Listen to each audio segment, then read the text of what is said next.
ito mukhang magpapadala ng pangalawa na po natin na Typhoon missile launcher system po. And AFP welcomes this, no?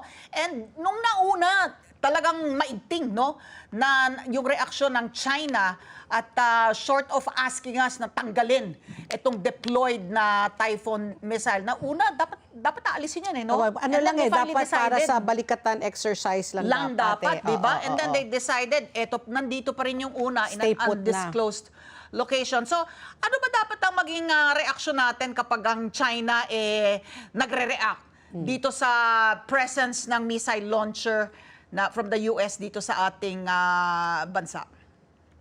Last week nung nagkaroon tayo kumbaga yung decision to send the former president to The Hague, lumabas dito yung konsepto ng sovereignty. No? Ang actual essence ng sovereignty, of course, first of all, it's linked with the state, ang gobyerno. It has to do with decision. No?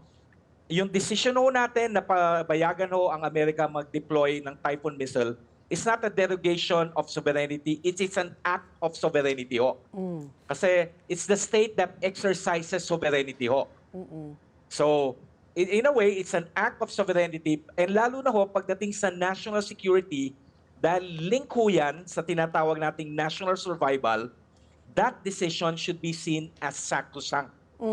We should never allow any government, lalo na meron yung government na tinitignan natin na nanakop sa ating karagatan, should not allow that government to have a veto regarding a sovereign and sacrosanct decision that has something to do with our national security. Ayan ang sagot ni Secretary Gibo Teodoro. We should never ever give China a veto when it comes to national security matters. Kasi siya talaga yung threat natin. So, but how about... Diba?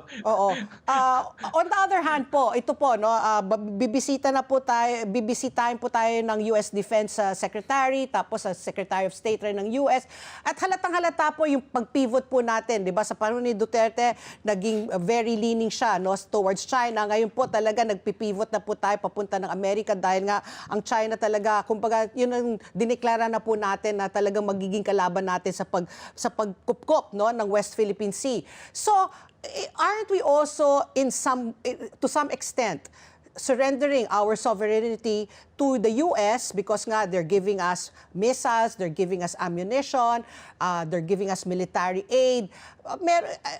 Nothing in life is free. So, in exchange, what do we get? Or what do they get from us? I will use the term we don't surrender. Again, it's an exercise of sovereignty. Yes.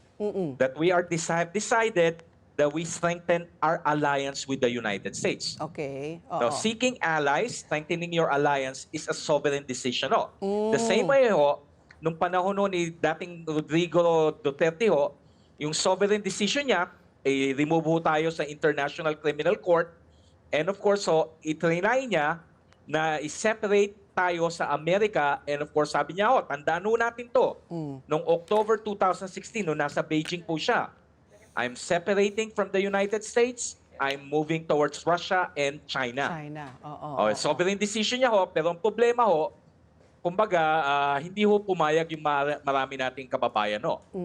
So pagdating sa issue na ito, nakikita naman natin yung sandatahang lakas natin, all out sila sa suporta pagdating dito sa deployment ng Typhoon missile.